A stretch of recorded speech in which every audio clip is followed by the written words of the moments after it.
이제 돌아가 내 삶으로 주를 예배합니다. 늘 정직함으로 또 진실함으로 나를 드립니다. 나를 더 잘아시는 주님, 나도 주님 더 알기 원해요. 마르지 않는 주의 자비하심, 주의 품 안에서 나 노래하네. 나의 삶의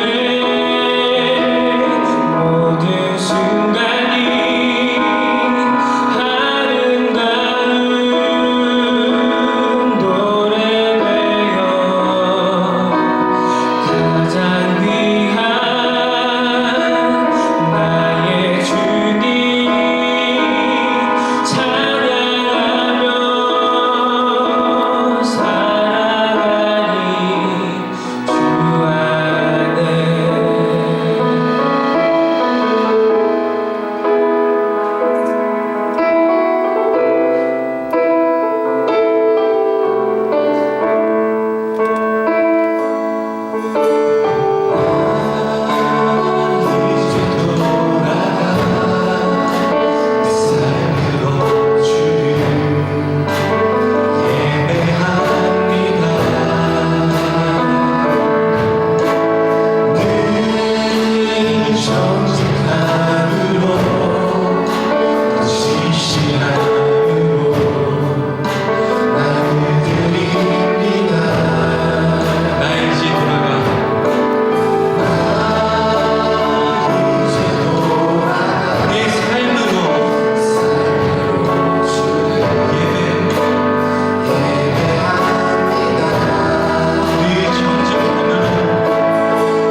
부르신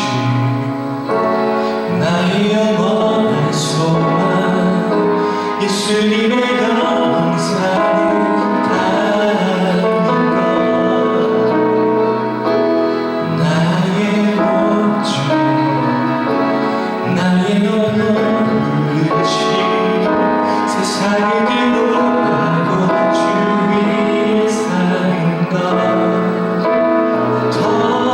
덮으소서 죽어간 두의 품을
기도드리겠습니다. 우리를 사랑하시는 하나님 아버지, 한 주 동안 여호수아의 말씀으로 저희의 등불이 되어 주셔서 감사합니다. 동쪽 지파와 여호수아가 그랬던 것처럼 우리가 서로의 마음을 먼저 알고 응원하고 격려하기를 아끼지 않는 공동체가 되도록 저희에게 지혜와 사랑을 날마다 더해 주시길 기도합니다. 또한 우리가 망각의 자리에 거하지 않고 우리의 모든 것이 하나님이 주신 것임을 기억하는 지혜가 있게 해주세요. 우리가 하나님이 바라는 것을 바라보고 하나님이 우리를 필요로 하는 곳에 가 있을 수 있도록 우리의 진짜 삶의 목적이 무엇인지 매일 다시 되짚어보도록 우리의 상황과 마음을 허락해 주시옵소서. 세상의 자신감으로 길을 잃었던 기드온의 삶이 아니라 모세와 여호수아처럼 하나님의 능력으로 삶을 완성하는 우리가 되길 소망합니다. 오늘 목사님의 말씀을 통해 주님의 뜻을 알고 내 삶의 완성을 위해 한 발짝 더 나아가는 청년의 때가 되길 소망합니다. 축복 더해 주시옵소서. 예수 그리스도의 이름으로 기도드렸습니다. 아멘.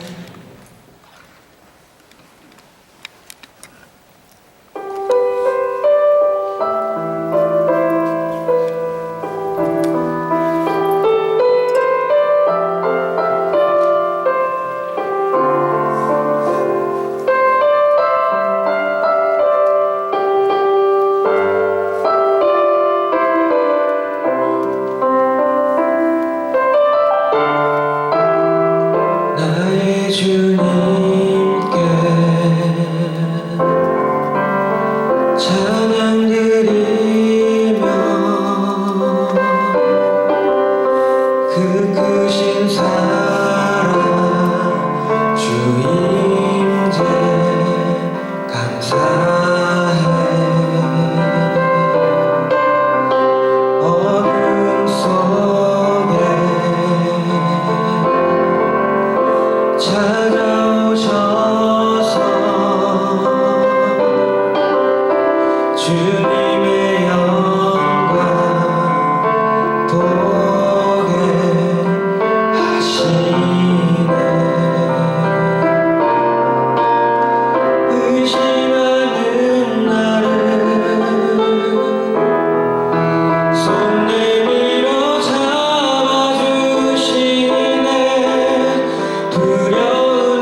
아버지 하나님, 오늘 형제 찬양처럼 하나님께서 주의 뜻을 우리에게 보여주시고 주의 얼굴을 보여주시고 우리의 눈을 열고 귀를 열어 주의 음성을 듣게 하시고 하나님이 나를 어디로 이끄시는지 하나님의 인도하심을 볼 수 있는 여디디아 형제 자매가 되게 하여 주옵소서. 우리의 삶이 온전히 하나님께 바쳐지기를 원합니다. 어떻게 해야 할지, 뭘 해야 할지 가르쳐 주시길 원합니다. 내게 말씀해 주옵소서. 우리가 순종하겠습니다. 해야 할 일을 보여주십시오. 그러면 우리가 힘을 다하여 하나님께 헌신하겠습니다. 오늘 예배를 통하여 응답하시고 예배를 통하여 말씀하시고 예배를 통하여 저희를 만나주시고 예배를 통하여 하나님께서 한 사람 한 사람에게 그 마음에 하나님의 뜻을 증거하시고 인도하시고 지시하시고 행하라 우리에게 일컬음을 얻게 하여 주옵소서. 오늘 예배와 이 예물을 하나님 앞에 드립니다. 힘들고 어려운 가운데 예물을 하나님께 드렸습니다. 하나님, 우리 마음에 정직한 바를 주님이 아십니다. 뭘 원하는지를 주님이 아십니다. 우리의 마음에 가장 정직한 바를 주님이 받으시고 허락하여 주옵소서. 예수님의 이름으로 축복하고 기도하옵나이다. 아멘. 여호수아가 시작이 됐습니다. 모세 오경이 다 끝나고 이제 여호수아가 시작이 됐습니다. 지난주에 1장에서 5장까지 다 복 있는 사람 하셨겠죠? 매일같이 여러분들이 제가 해보니까 하루에 한 30분만 시간 내면 딱 적당한 것 같아요. 성경 읽고 설명 읽고 문제 답 쓰고 기도하는데 30분 정도 걸리는 것 같아요. 그래서 저도 아침에 일어나면 제일 먼저 저 자신의 영혼을 위해서 매일 묵상을 하거든요. 여러분도 하루에 시간을 내어서 복 있는 사람 묵상하시면서 같이 따라가시면 좋겠습니다. 오늘 여호수아 1장에서 5장까지 가나안 정복의 준비 과정에 대해서 같이 말씀을 나누겠습니다. 삼성경제연구소에서 최고 경영자 417명을 대상으로 해서 어떤 인재가 좋으냐, 최고 경영자들이 추구하는 최고의 인재상에 대해서 설문조사를 했습니다. 어떤 대답이 나왔을까요? 공부 잘하는 사람? 일 잘하는 사람? 어떤 사람이 1위를 차지했을까? 417명의 기업 CEO 가운데 81%의 사람이 그 경영자가 잘 노는 사람이 가장 뛰어난 인재라고 대답을 했어요. 잘 놀아야 된다. 놀 줄 아는 사람이 스스로 자기 인생에 대한 창의성이 있고, 제일 중요한 게 놀기를 좋아하는 사람, 노는 데에 흥미가 많은 사람들이 그 안에 자발적 창의성이 뛰어나대. 그리고 놀기를 좋아하는 사람들은 웬만한 스트레스에 쉽게 흔들리지 않는답니다. 자기 스스로 스트레스를 해소하는 법을 잘 알고 있기 때문에 그 사람은 어떤 어려움이 있어도 다시 일어나서 자기가 해야 할 일을 감당할 수 있는 사람이래요. 무엇보다도 잘 노는 사람들이 놀이를 통해서 순간적인 이 발상 전환이 뛰어나답니다. 창의성, 스트레스 제로, 발상 전환의 뛰어남, 탁월함, 이런 것들이 잘 노는 사람이 있기 때문에, 그래서 기업의 최고 경영자들이 잘 노는 사람이 정말 중요하다. 그런 사람이 있으면 그 사람을 언제든지 쓰고 싶다. 그래서 최고 절대 그렇다고 대답한 사람들이 417명 가운데 34%는 이건 다른 어떤 과도 바꿀 수가 없다고 굉장히 강조하신 분이 34%. 그 다음에 81%는 잘 노는 사람들이 기업에 있어서 뛰어난 실력을 드러낸다고 대답을 했어요. 하나님은 어떤 사람을 원하실까요? 오늘 1장에서 5장까지 이 가나안 정복 준비가 하나님이 이 시대에 원하는 사람, 하나님 나라의 인재상, 진정한 그리스도의 제자도 하나님 나라는 이런 자의 것이다 라고 하나님께서 말씀하신 그 믿음의 사람의 표상이 오늘 1장에서 5장까지 나와 있습니다. 1장에서 하나님이 이제 모세의 뒤를 이어서 새로운 지도자를 세우시고 하나님께서 여호수아는 매우 두려웠을 겁니다. 왜냐하면 그 큰 지도자 모세의 뒤를 이어서 이스라엘 백성을 가나안까지 데려간다는 건 쉬운 일이 아니었습니다. 저도 대형교회 처음 왔을 때 여기에 와야 된다고 생각이 들었을 때 많이 두려웠습니다. 왜냐하면 그래도 침례교단에서 가장 존경받는 분이 40년이 넘게 목회한 교회에 이런 실력 없는 내가 와서 그 뒤를 이어서 목회한다는 게 이게 상식적으로는 쉽지 않은 일이었기 때문에 처음에 굉장히 많이 두려워했어요. 지금도 그렇습니다. 지금도 교인들의 표정이 어둡거나 못마땅하거나 나를 이렇게 외면하면 마음에 자책감이 들어요. 아직도 내가 인정을 못 받는구나. 그럴 수밖에 없는 게 큰 나무 그늘에 있었던 여호수아가 그 자리를 대신한다는 건 쉽지 않은 일이었을 거예요. 그래서 하나님이 여호수아에게 강하고 담대하라고 3번이나, 더군다나 루벤과 므낫세 반지파, 요단 동편 지파의 사람들도 여호수아에게 하나님이 함께 하실 겁니다. 강하고 담대하십시오라고 하나님도 사람도 권면했던 지도자가 여호수아. 여디디아 여러분도 어디를 가나 하나님도 인정해주고 사람도 인정해주는 사람이 된다면 하나님이 여러분을 통해서 하나님의 뜻을 드러내시고 여러분은 자기 인생에 원하는 것들을 이루어낼 수 있을 거예요. 여호수아에게 하나님의 성공의 비결에 대해서 말씀하셨는데 1장 5절에 하나님이 이렇게 말씀하셨어요. 너의 평생에 너를 능히 대적할 자가 없으리니 내가 모세와 함께 있었던 것 같이 너와 함께 있을 것임이라. 너를 떠나지 아니하고 너를 버리지 아니하리라. 여러분, 이보다 더 큰 약속은 없는 거잖아요. 하나님이 여호수아에게 너의 평생에 너를 능히 당할 자가 없어. 이 약속을 손에 줄 수만 있다면 인생은 한번 도전해 볼 만할 거예요. 너의 평생에 너를 능히 당할 사람이 없어. 어떻게 그게 가능합니까? 신명기 언약이 그냥 재현이 되는 거예요. 이제 신명기 언약을 따라서 여호수아서에서 하나님이 보여주시는 게 뭐냐면 신명기 언약 안에 거하면 하나님께서 여호수아에게 주셨던 약속을 너에게도 이루어 주신다는 거예요. 신명기 언약이 뭐예요? 하나님을 사랑하고 그 율법을 주야로 묵상하고 하나님 율법대로 순종하는 거예요. 하나님을 사랑하고 하나님께 순종해요. 그러면 하나님이 주시는 결과가 무엇입니까? 너의 평생에 너를 능히 당할 자가 없어요. 이거 오늘 이 시대에 우리에게도 동일하게 주신 약속. 우리가 이미 신명기에서 본 것처럼 하나님께서 우리가 하나님 말씀에 순종하기만 하면 어떻게 하시겠다 그랬어요? 너를 세계 모든 민족 위에 뛰어나게 하실 거예요. 세계 모든 민족 위에 뛰어나게 하실 거라는 이 말과 너의 평생에 너를 등이 당할 자가 없으리라는 말과 똑같은 말 아니에요. 그러니까 적어도 하나님께서는 하나님을 믿는 그의 백성들에게 원하는 탁월함이 그냥 옆에 있는 사람보다 더 나은 정도가 아니라 하나님이 원하시는 탁월함은 너를 능히 당할 사람이 없게 해주리라는 거예요. 너의 평생에 너를 능히 당할 사람이 없다. 그게 하나님이 추구하시는 진정한 유능함입니다.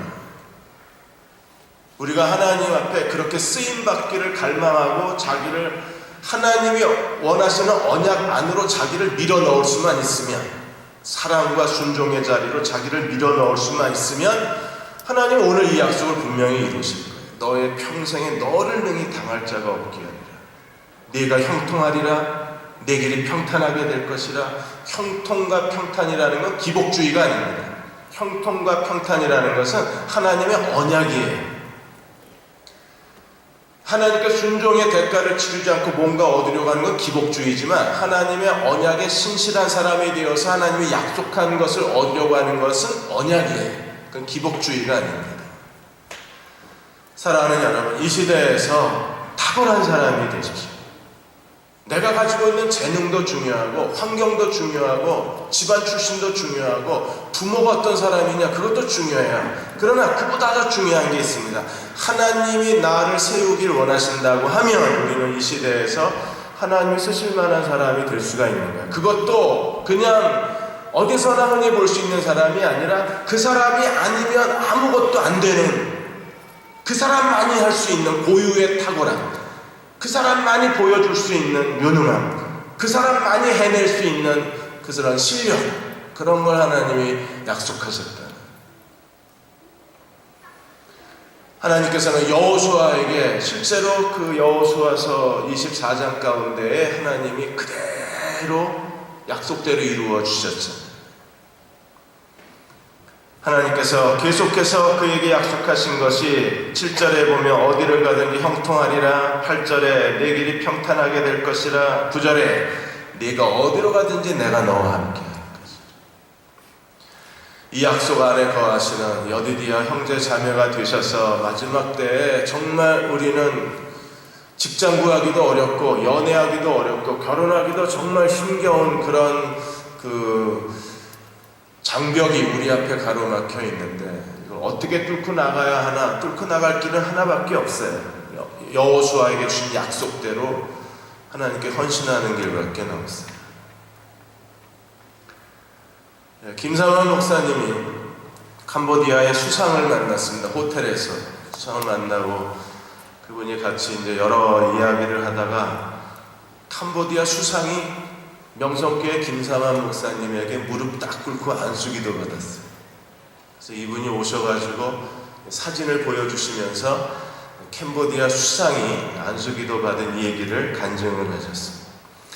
그 캄보디아 수상이 크리스찬이 되고 난 다음에 그분이 자기 나라가 왜 이렇게 못 살까를 생각해 보니까 지금까지 잘못된 나라들을 따라왔다는 거예요. 무슬림 국가들, 기독교를 박해하고 기독교를 거부하는 나라들을 따라왔다는 사실을 깨달았대요.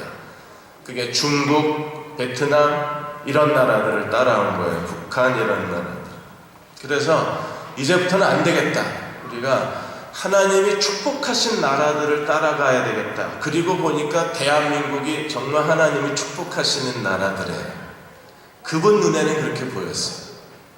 기독교가 갑자기 확장되면서 기독교의 번성과 함께 한국의 경제 부흥이 한꺼번에 일어났으니까 그분 캄보디아의 수상의 관점에서는 이건 하나님이 주신 경제 번영이다.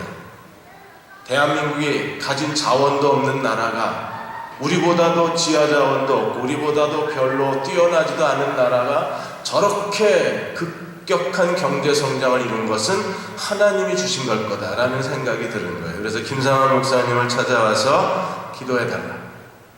캄보디아도 한국을 따라가고 싶다. 그래서 기도를 받으셨대요. 기복주의처럼 보입니까? 아니요. 그분은 정말 신실한 분이십니다.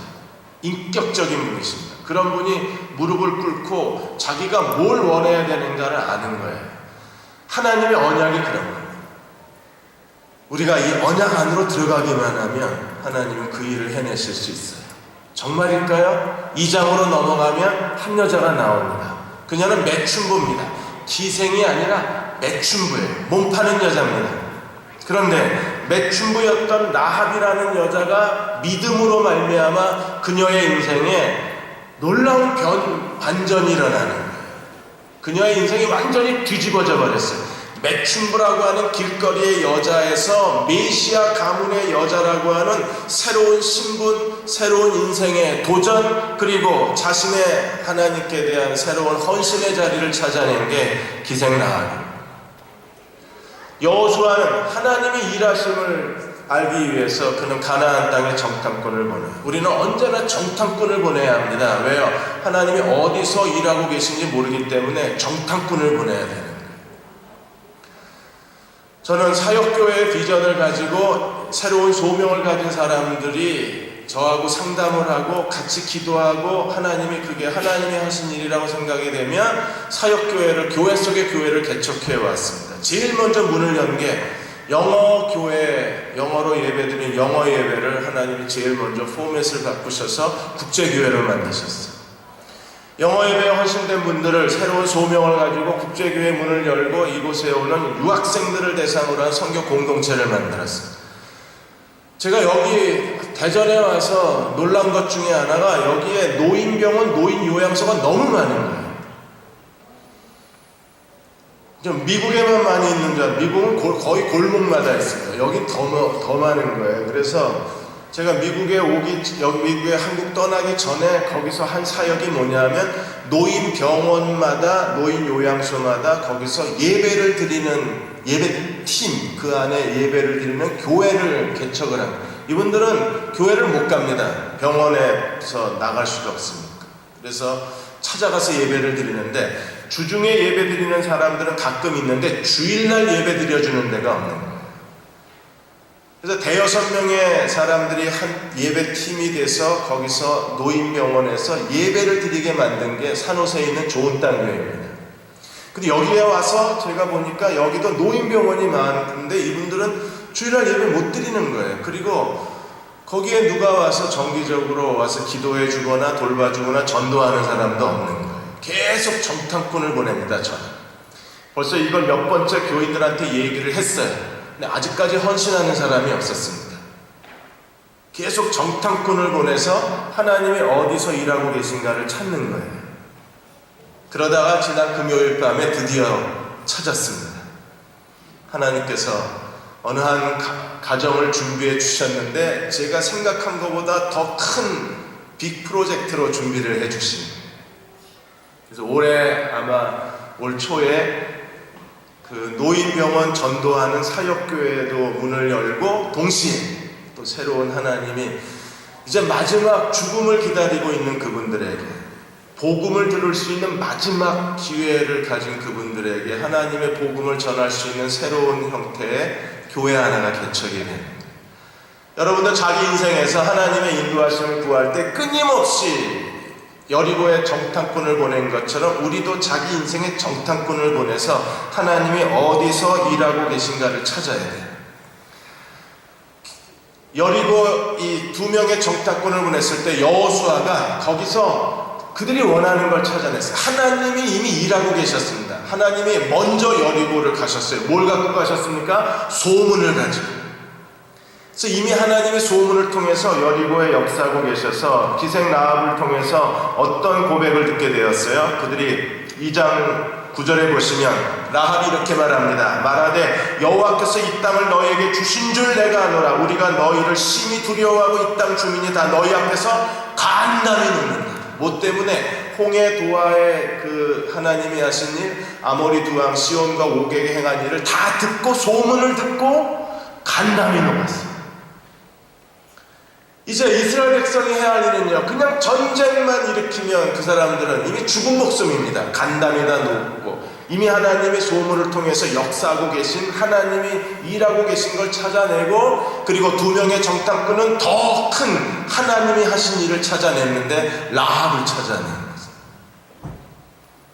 라합과 더불어 라합은 그들의 목숨을 살려주고 두 명의 정탐꾼은 다시 라합의 목숨을 살려주고 그들 두 명의 정탐꾼을 내렸던 성벽에 붉은 줄을 매게 하고 헷세드를 헷세드로 갚으면서 비밀 협약을 통해서 여리고 멸망 때에 라합을 끄집어내요.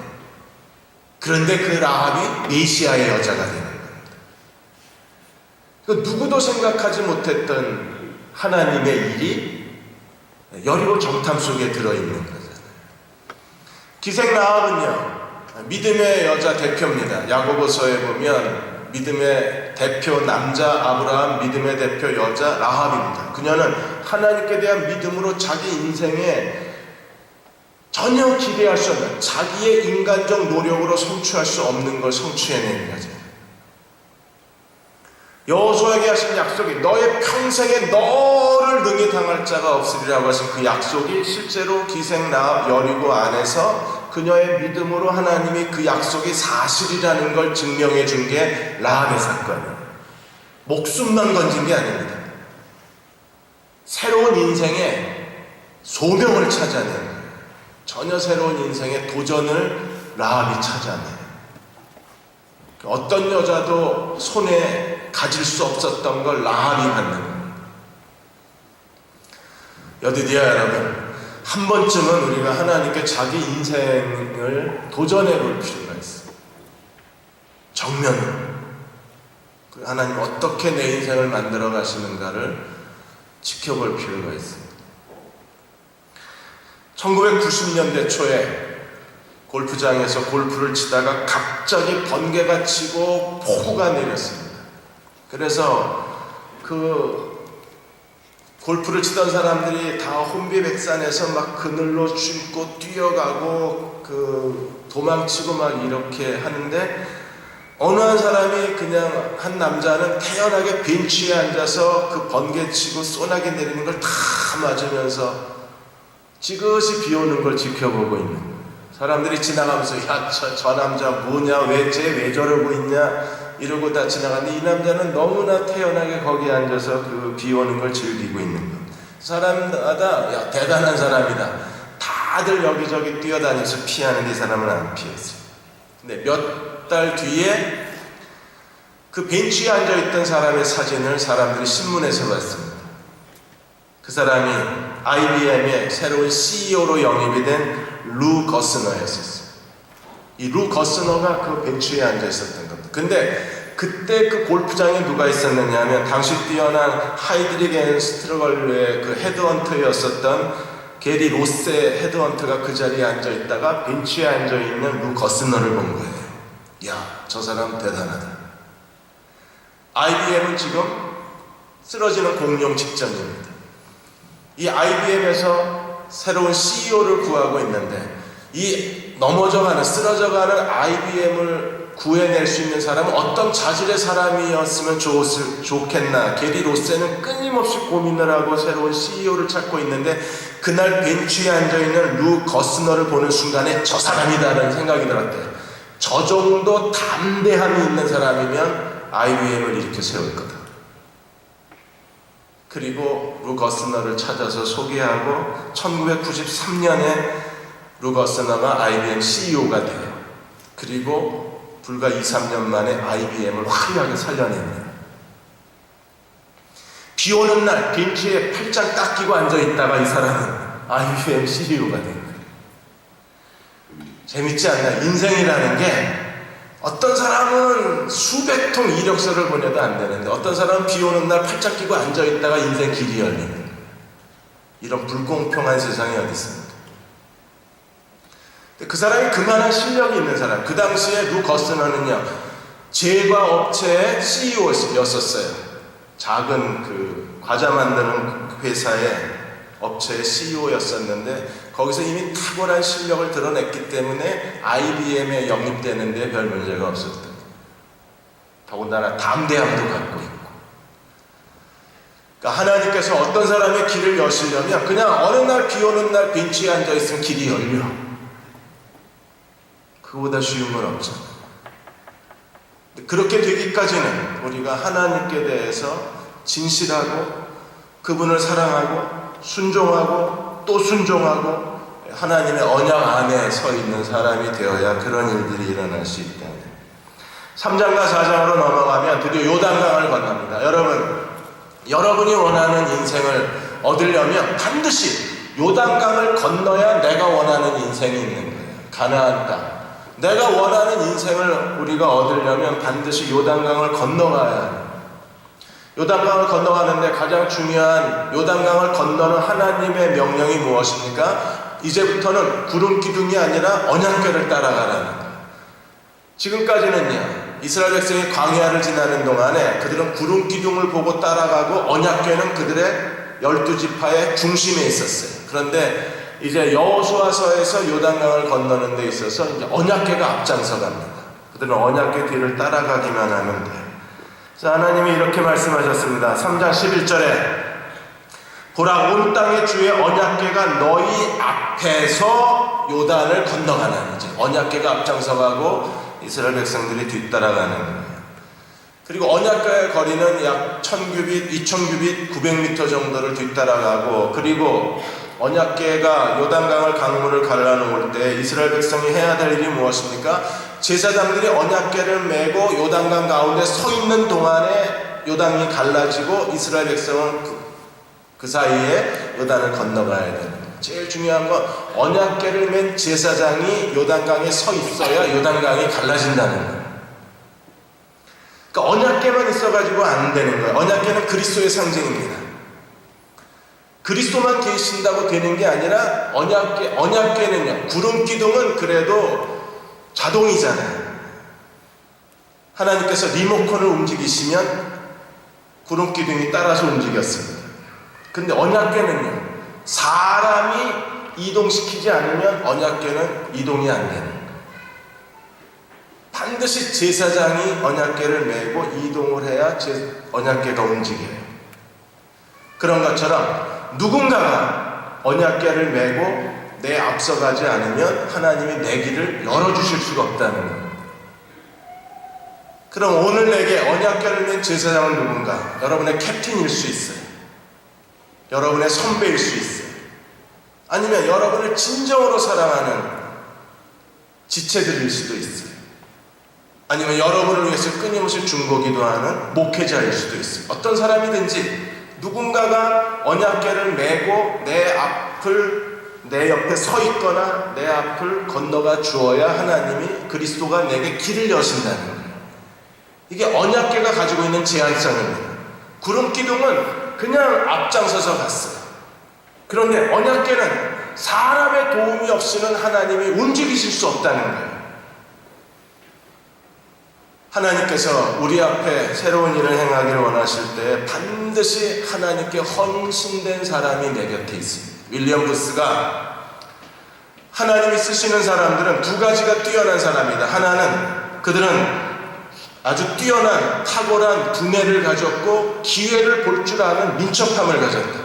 그래서 두뇌의 탁월함, 기회를 보는 민첩함을 가졌다. 동시에 윌리엄 부스는 두 가지를 가졌다고 성공하는 사람이 있고 두 가지를 가졌음에도 성공하지 못하는 사람인데 그 중요한 차이는 그들 곁에 하나님께 헌신된 사람이 없다는 거에 있다. 그러니까 내가 두뇌가 뛰어나고 내 앞에 기회가 있어도 내 곁에 헌신된 사람이 내 곁에 없으면 길이 안 열린다는 거예요. 그래서 윌리엄 부스는 하나님께 헌신된 사람을 자기 곁에 두려고 평생의 애를 썼다고 했습니다. 왜? 더 많은 사람들에게 복음을 전하고 더 많은 사람들을 구원하고 더 많은 사람들에게 빵을 나눠주기 위해서 그런 온 힘을 다해서 하나님께 헌신된 사람들을 곁에 두려고 했어요. 하나님께 헌신된 사람을 통해서 길이 열린다는 걸 윌리엄 부스는 배웠던 겁니다. 그런데 이미 우리는 여호수아 3장에 언약궤를 맨 제사장이 있어야 길이 열린다는 게 여호수아 3장에 있는 거예요. 여러분, 여디디아 안에서 정말 하나님께 신실하고 하나님께 순진하고 하나님께 깨끗한 사람은 여러분 곁에 두셔야 이 사람이 내 곁에서 떠나지 못하게 만들어야 돼요. 다리를 부러뜨리든지 머리를 밀어버리든지 옷을 벗겨버리든지 하여튼 내 곁을 떠날 수 없어라고 말을 해야 돼요. 왜? 그래야 요단이 갈라져. 요단강을 갈랐을 때 두 개의 돌기둥을 세웠는데 도대체 이 두 개의 돌기둥이 뭘 의미하는가? 여러분, 두 개의 돌기둥이 의미하는 게 뭐예요? 그것은 우리의 이중자 가운데에서 자기를 포기하고 그리스도를 의지하는 그리스도께 대한 믿음입니다. 우리가 모든 일에 요단강 바닥과 길갈에 12개의 돌기둥을 세운 사람들은 어떤 영성을 갖고 사느냐 하면 나는 죽고 그리스도는 살고 그들은 철저하게 자기를 포기하고 내가 사는 것이 그리스도라고 고백하고 모든 일에 그리스도를 의지하고 사는 사람들입니다. 이게 뛰어난 사람들이 결국 탁월함이 드러나는 거예요. 어떤 사람들은 끊임없이 자기 자신에게 매달려 사는 사람들이 많이 있습니다. 그들은 자기 자신을 매달리고 사는데 익숙한 사람들이고 자기를 의지하고 사는데 자기의 모든 걸 거기에다 쏟아요. 영국의 시인 윌리엄 헨리가 이런 말을 했습니다. 인빅투스라는 시를 썼어요. 인빅투스라는 그 라틴어는 무슨 뜻이냐면 절대로 정복할 수 없다 그런 뜻입니다. 인빅투스. 자기 자신이 인빅투스 같은 사람이라는 거예요. 자아가 강한 사람들, 아직까지 요단강 바닥에 돌기둥을 세우지 못한 사람들, 요단강을 건너지 못한 사람들의 특징이 뭐냐면 그들은 절대로 정복 불능이라는 겁니다. 그들은 뭐에 어떻게 선언하고 살아갑니까? 내 인생의 주인은 나라는 거예요. 내 인생의 선장, 캡틴은 나라고 소리 지르고 사는 사람들. 누구도 나를 정복할 수 없고, 누구도 나를 꺾을 수 없고, 누구도 나를 무너뜨릴 수 없다고 소리 지르는 사람들, 이 시대의 인빅투스 같은 사람들이라 했어요. 성령께서는 오늘도 우리의 자아를 깨트리시기 위해서 우리에게 실패와 그리고 부끄러움과 어려움과 좌절을 겪게 하시는 거예요. 그런 일들을 통해서 어떤 사람은 아주 사소한 부끄러움을 당하고도 그대로 무너지는 사람들이 있습니다. 하나님이 우리의 자아를 깨트리시고 우리의 자아를 약화시키시고 우리로 하여금 수치와 실패 가운데 두시는 것은 자기를 포기하라는 거예요. 이제 제발 너를 포기해. 너는 아무것도 할 수 없어. 너라는 인간은 별 볼 일 없는 거야. 너는 그냥 그저 그래. 네가 뭐 대단한 사람처럼 생각하지만 제발 자기 환상을 깨라. 너는 아무것도 할 수 없는 사람이고 아무것도 아니다. 너는 아무것도 아니야. 내가 너를 대신해서 모든 걸 해줄 수 있다고 주님이 말씀하시는데도 불구하고 내 인생은 내 거래. 아무도 내 인생을 건드릴 수 없답니다. 내 인생의 선장 캡틴은 나래요. 아무도 나를 대신해 줄 수 없다고 소리 지릅니다. 이 사람들은 요단강 못 건너갑니다. 요단강을 건너간 사람들은 요단강 바닥에 돌기둥을 세우고 길갈에 돌기둥을 세운 사람들은 철저하게 자기가 무너진 사람입니다. 그들은 모든 일에 자기를 의지하지 않고 주님을 의지해요. 나는 아무것도 할 수 없습니다. 주님이 이 일을 도와주십시오. 내가 할 수 있는 일은 한계가 있고 내가 할 수 있는 일은 아무것도 없습니다. 주님이 나를 대신해서 이 일을 하나님께서 해주시고 하나님께서 맡겨주신 일을 주님의 능력으로 해내길 원합니다. 그렇게 끊임없이 자기를 하나님께 내어드리는 사람들이 두 개의 돌기둥을 세웁니다. 내가 사는 것이 내가 아니요 그리스도라니 영성을 배운 사람들이 요단강을 건넌 사람들입니다. 그들은 두 개의 돌기둥을 세운 사람입니다. 그들은 요단강이 열리고 그 요단강을 믿음으로 건넌 사람들입니다. 그들이 어디를 가나 너의 평생에 너를 능히 당할 자가 없으리라 하나님이 그리스도로 말미암아 그들을 탁월하게 만드시는 사람들이에요. 우리가 모든 일에 하나님 앞에 이런 기도가 이런 고백이 반복되어져야 합니다. 하나님 저는 정말 할 수 없습니다. 주님이 해주십시오. 주님이 도와주십시오. 오늘 아침에도 새벽 4시쯤 잠이 깼습니다. 어제 1시에 잠이 들었는데 4시에 잠이 깼습니다. 주일만 되면 저는 하나님 앞에 항상 기도합니다. 하나님 제가 할 수 있는 일이 아무것도 없습니다.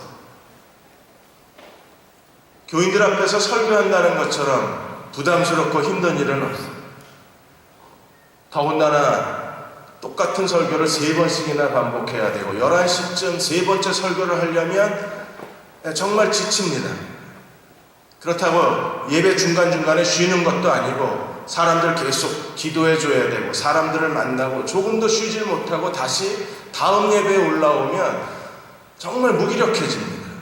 그리고 똑같은 설교를 3번씩 반복한다는 게 정말 힘든 일이에요. 왜냐하면 다시 마음을 리셋해서 처음 설교하는 것처럼 해야지 그 설교의 감동이 살아나지. 이게 이미 2번째 설교의 감동이 내 마음에 남아있으면 3번째 설교를 못하는 거예요. 그러니까 빨리 자기를 리셋시켜야 돼요. 그리고 4부 예배 오기 전에 다시 4부 예배 설교를 한 번 더 점검하고 준비해야 돼요.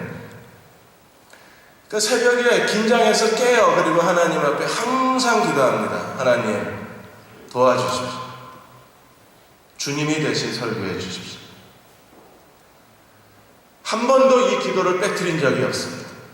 사람들을 만났을 때에도 상담하러 사람들을 만날 때에도 저는 항상 이 기도를 합니다. 하나님 주님이 상담해 주십시오. 주님이 어떻게 하라고 말씀해 주십시오. 제게 깨닫게 해주시면 제가 말로 잘 설명을 해서 권면을 하겠습니다. 모든 일에 우리는 내가 아니요 그리스도가 우리의 삶의 습관이 되고 우리의 삶의 인격이 되고 내가 아니요 그리스도가 우리의 삶의 태도가 되어야 돼요. 모든 일에. 이게 처음에는 인위적인 것처럼 보일지 모르겠지만 그러나 이게 계속 반복이 되면 우리는 뭔가 그리스도를 의지하고 새로 도전할 수 있는 그리스도의 종들이 될 수 있는 겁니다. 1989년에 샌프란시스코에 지진이 일어나서 베이 브릿지가 넘어졌어요. 그 베이브리지는 바다 위에 이렇게 떠 있는 그 다리입니다. 거기 들어갈 땐 공짜지만 나올 때는 4불인가 5불 냈었어요. 돈 받는 다리입니다. 그게 무너진 거예요. 베이브리지가 무너졌을 때 24시간 미국 노동자들에게 불가능한 일이잖아요. 24시간 공사를 해서 6주 만에 베이브리지를 올려놨어요. 그래서 다시 통행하게 해서 이게 미국인들의 찬사를 받았습니다. 그런데 뒷골목에 있는 도로나 작은 소도시의 도로들은 그냥 내버려뒀습니다. 왜 그런 줄 아십니까? 이걸 도로 복구를, 건물과 도로 복구를 어떻게 해야 되느냐 계속 카운티에서 의논하고 회의하다가 결국 타이밍을 놓쳐가지고 복구를 못해요. 그것 때문에 샌프란시스코 경제가 5년 뒤나 후퇴를 했어요. 우물쭈물하다가 기회를 놓치고. 사람들이 자기가 실패할까봐 굉장히 두려워합니다. 실패할까봐 두려워서 뭔가를 시작을 못해요. 다른 사람 마음, 심기를 건드릴까봐 뭔가 해야 될 줄 알면서도 그 일을 도전을 못합니다. 또 사람들에게 어떤 일을 시작했다가 사람들에게 무능한 사람이라고 손가락질을 당할까봐 두려워서 아예 안 해요. 그래서 그의 인생에 아무것도 없어요. 아니, 실패의 기록이 없는 사람이 돼요. 여러분, 실패의 기록이 하나도 없다는 것은 그 사람은 자기 인생에 아무것도 안 했다는 소리죠. 우리가 주님을 의지하고 도전하는 사람들은 내가 아니요 그리스도라. 주님을 의지하고 도전하는 사람들은 우리가 도전을 하고 실패해도 괜찮아요. 왜냐하면 주님은 내 실패를 오히려 재료로 삼으셔서 내 인생에 또 다른 찬스를 만들어 주시는 분이시기 때문에 우리는 도전하는 게 두렵지가 않아요. 제가 교회 안에 어떤 일을 추진해 가면 이제 교회 어른들이 그런 말씀을 하십니다. 목사님, 그러다 실패하시면 어떡하겠냐고. 실패해도 괜찮다고 저는 얘기합니다. 왜요? 실패를 통해서 그렇게 하면 안 되는구나 그걸 배울 뿐 아니라 그 실패의 자리에 더 놀라운 기회가 숨겨져 있기 때문에 실패를 별로 두려워하지 않아요. 그런 도전을 가질 수 있는 사람들은 철저하게 내가 사는 것이 내가 아니요 그리스도라고 고백한 사람들입니다. 그런데 우리가 왜 그리스도께 내 인생을 맡기지 못할까요? 세 가지가 안 돼서 주님께 자기 인생을 맡기지 못하는 거예요. 이 사람들은 내가 사는 것이 그리스도라고 입술로는 얘기하지만 삶에서는 그리스도께 자기 인생을 못 맡기는 사람들입니다. 그 첫 번째가 무엇입니까? 광야가 아직 끝나지 않은 사람들. 광야에서 어떤 일이 벌어졌어요? 1세대 사람이 다 죽고 2세대 사람들이 태어난 사람이 가나안에 들어갔는데 아직도 1세대가 덜 죽은 사람들. 그들은 하나님께 자기의 인생을 온전히 맡기지를 못합니다. 사랑하는 여러분, 하나님이 여러분에게 실패를 주고 힘든 시간이 계속 반복이 되고, 근데 사람들이 만나서 취직 언제 할 거야? 이 소리가 듣기 지겨울 정도로 여러분들이 뭔가 되는 일이 없다고 해도 그 시간이 우리에게 필요한 거예요. 젊었을 때 그런 힘든 시간을 대가를 치르는 게 나아요. 나중에 나이 40, 50에 돼서 그런 힘든 대가를 치르면 그때는 정말 견디기 어려운 겁니다. 여러분, 지난 주간 동안에 서울 강남의 40대 가장이 실직한 다음에 그가 자기 아파트 저당 잡혀서 5억 대출받고 그리고 주식에 투자했다가 결국 다 날려버리고 1억 3천만 원 돈 남았는데 그거 가지고 자기 미래가 안 보인다고 아내하고 두 딸을 살해해버렸잖아요. 1억 3천만 원이나 했는데 더군다나 나중에 경찰이 조사해보니까 아내 통장에 3억 원이나 들어있는데 아파트 팔면 5억 대출을 받았어도 아파트 팔면 대출 갖고도 몇 억이 남는데 죽어야 될 이유가 없는데 죽은 거죠. 그리고 이 사람은 경찰에서 아무 말도 안 하고 계속. 표창원 전 경찰대 교수가 뭐라 그랬어요? 박탈감 때문에 그랬지 모른다. 왜요? 전에 살던 자기의 생활 수준이 있고 그 수준 때 만난 사람들이 있는데 지금 자기는 형편없이 몰락해 가는 거죠. 직장 취직도 안 되고 계속 취직하려고 했지만 좌절이 되고 결국 빠져나갈 길이 없으니까 그 박탈감 때문에 가족들을 죽이고 자기도 자살했을 걸로 추정을 하는 거죠. 나이 들어서 나이 40대 50대에 와서 인생의 이런 그 광야를 지나가게 되면 자기만 괴로운 게 아니라 주변 사람들을 다 괴롭히는 거예요. 무엇보다도 그 아이들은 뭔 죄가 있다고 아버지 손에 의해서 살해를 당해야 됩니까? 차라리 지금 젊었을 때 완창 광야를 지나가는 거예요. 여기서 다 쏟아놓고 가는 거예요. 1세대 다 죽고 2세대가 가나안 땅에 들어가면 하나님 우리에게 새로운 도전을 주실 수 있는 거예요. 여디디아 여러분, 지금 우리 주변에 어떤 형제가 자매가 제대로 자기 인생에 길이 열리지 않는다고 해서 그 사람은 인간적인 눈으로 보지 마십시오. 어쩌면 하나님이 그의 인생에 광야를 붙들고 계신지도 모르는 거예요. 우리가 지금 판단해서는 안 되고 절대로 판단하지 않겠다고 서로 약속을 해야 돼요. 광야만 지나가면 누구나 인생의 새로운 요단강만 건너가면 그에게 가나안 땅이 열리는 거기 때문에. 그 다음에 두 번째, 왜 자기 인생을 하나님께 의탁하지 못하나? 그건 기도에 전념하지가 않아서 그래요. 기도에 무릎이 너무 약해요. 기도 시간이 약하고 기도의 힘이 약하기 때문에 강한 기도의 사람만이 그리스도께 자기 인생을 번쩍 들어서 옮겨 놓을 수 있어요. 근데 기도가 약하니까 자기 인생을 그리스도의 손에 맡기지를 못하는 겁니다. 자기 인생을 번쩍 들어서 주님께 맡겨야 되는데 이걸 들 힘이 없는 거예요. 헨리 비처가, 뛰어난 미국의 설교자 헨리 비처가 이런 말을 했습니다. 그는 기도에 자신을 바쳤던 분이셨는데 자기 기도가 어떤 기도인가에 대해 설명하면서 자기 기도는 마치 포도주가 병뚜껑을 밀어내는 그런 힘으로 기도한대요. 사이다 콜라 막 흔들다가 뚜껑 탁 여는 순간에 뚜껑이 뻥 터지면서 나가듯이 그 무슨 소리입니까? 자기 안에 기도에 대한 갈망이 쌓여서 이게 팍 터지듯이 기도한다는 거예요. 그러면 그런 기도는요, 우리가 충분히 상상할 수 있어요. 자기의 전부를 쏟아내는 기도입니다. 지금 20대 때, 30대 때, 지금 젊었을 때 자기 인생의 요단강을 건너가야 할 중요한 시기에 우리가 하나님 앞에 전심을 다해서 무릎 꿇고 기도할 줄 모른다면, 마치 터져나가듯이 기도할 수가 없다면 자기 인생을 맡길 수가 없는 거예요. 여러분들이 찬양하고 기도할 때 온 힘을 다해서 우리가 찬양하고 기도해야 될 이유가 여기 있어요. 그런 기도가 하나님께 드려지지 않으면 우리가 자기 인생을 맡길 수가 없어요. 마지막으로 삶의 목표, 분명한 목표, 비전, 방향, 이게 정해지지 않았기 때문에 자기 인생을 하나님께 드리지를 못합니다. 지금 요단강을 건너가는 이유는요, 그냥 앞에 요단강이 있어서 건너가는 게 아니라 하나님이 분명하게 뭐라고 말씀하셨어요? 너희가 요단을 건너므로 너희는 분명히 알아야 된다. 뭘 알아야 돼요? 하나님이 너희의 가나안 7 족속을 내어 쫓으시고 그 땅을 너희에게 기업으로 주실 줄 너희가 알라 그랬어요. 그러니까 요단강을 건너는 것은 하나님의 더 큰 목적을 실현하기 위해서 지금 요단강을 건너가는 거예요. 자기 인생의 요단강을 건너간 사람들, 자기의 삶을 그리스도께 의탁한 사람들, 내가 사는 것은 내가 아니요 그리스도라고 고백하는 사람들, 철저하게 그리스도께 모든 걸 의탁하고 자기 인생의 미래를 그리스도의 손에 맡긴 사람들, 어떤 사람들입니까? 분명한 인생의 목적과 비전이 있는 사람.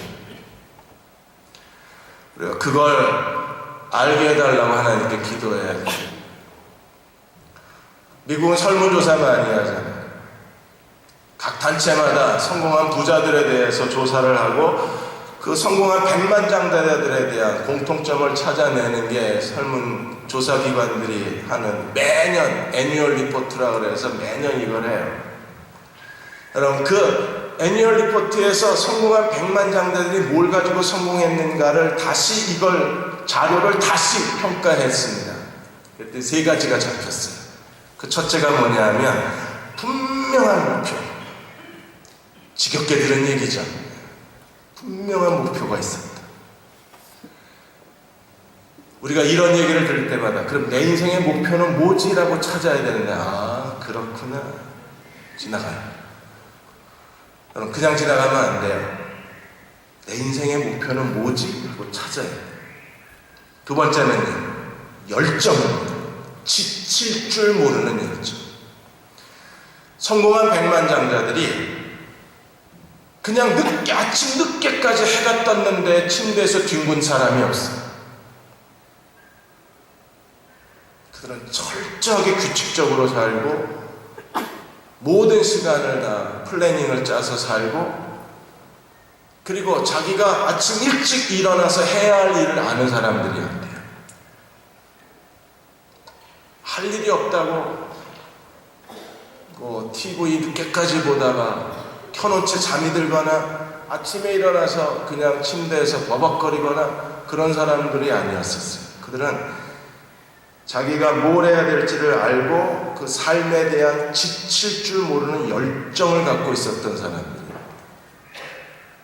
그 옆에 가면 그 에너지가 느껴지는 사람이에요. 마지막 세 번째는요, 그들은 결코 낙심할 줄 모르는 사람, 실망할 줄 모르는 사람. 어떤 일에도 그들은 마치 실망에 대해서 무감각한 사람처럼, 고통에 대해서 무감각한 사람들 있잖아요. 그런 사람이 있는 것처럼 이 사람들은 충분히 실망하고 낙심하고 포기해야 될 상황인데 실망을 안 한다. 어떻게 가능한 일인지 모르겠지만 저도 자주 실망을 하는 편이기 때문에, 그래서 이 세 가지가 성공한 사람들을 다시 그들의 자료를 다시 재평가해서 찾아낸 게 세 가지였었어요.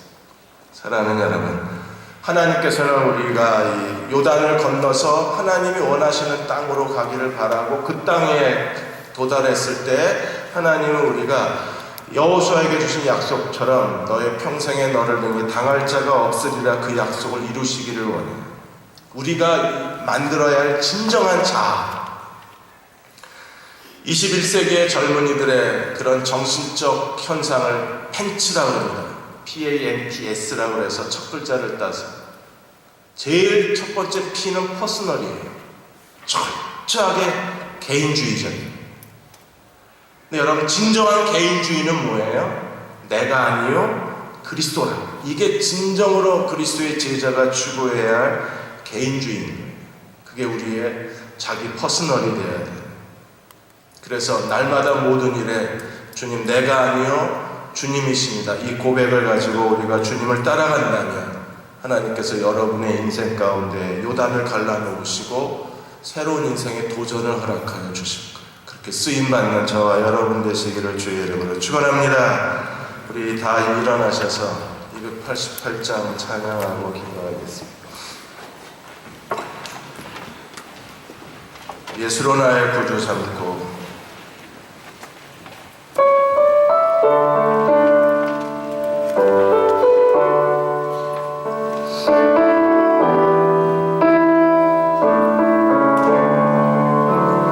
예수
것처럼 기도해 줘야 되겠다.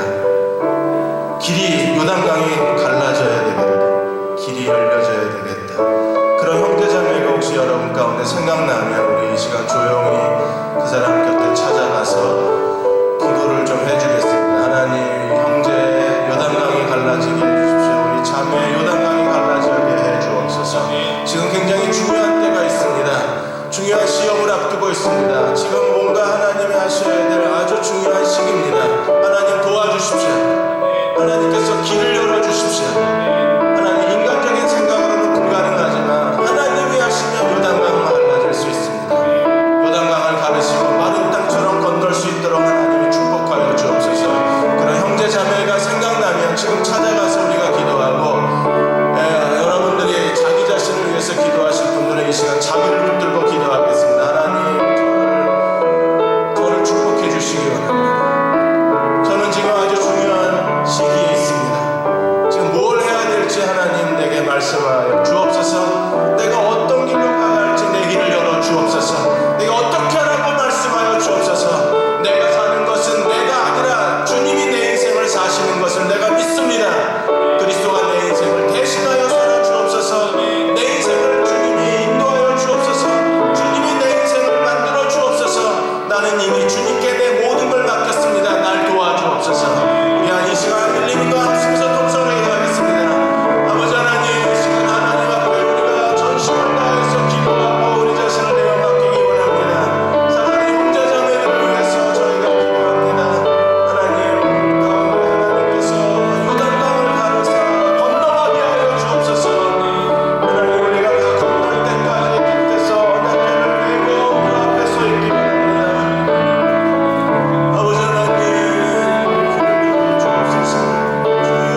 찬송할세 나 사는 동안 끊임없이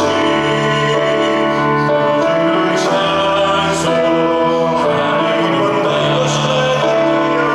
것이 나의 간증이요 그것이 나의 찬송할세 나 사는 동안 끊임없이 주를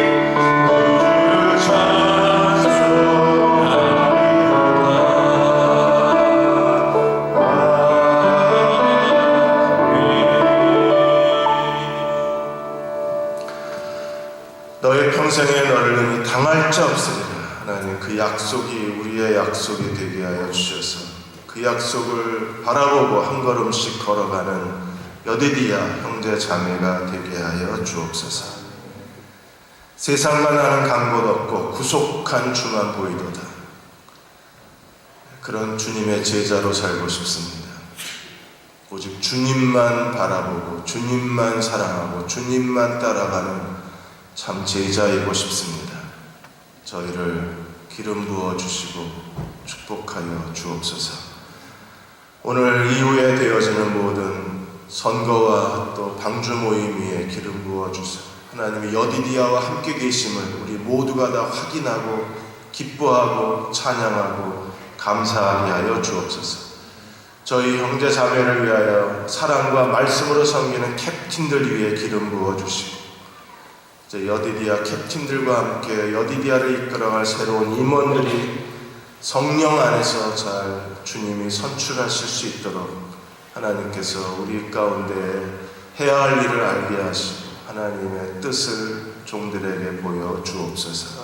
지금 우리를 죄에서 구원하신 우리 주 예수 그리스도의 은혜와 하나님 아버지의 그 크신 사랑하심과 성령의 도우신 은혜가 오늘 함께 예배드리고 돌아가는 사랑하는 모든 여디디아 형제 자매와 사부 예배자들 위해 그들의 기도와 하나님께 대한 소원이 그리고 이 민족과 이 땅의 모든 교회 위에 아직까지도 복음을 듣지 못한 전 세계의 수많은 이방인들 위해 종족들 위해 지금부터 영원히 함께 하시기를 간절히 축원하옵나이다.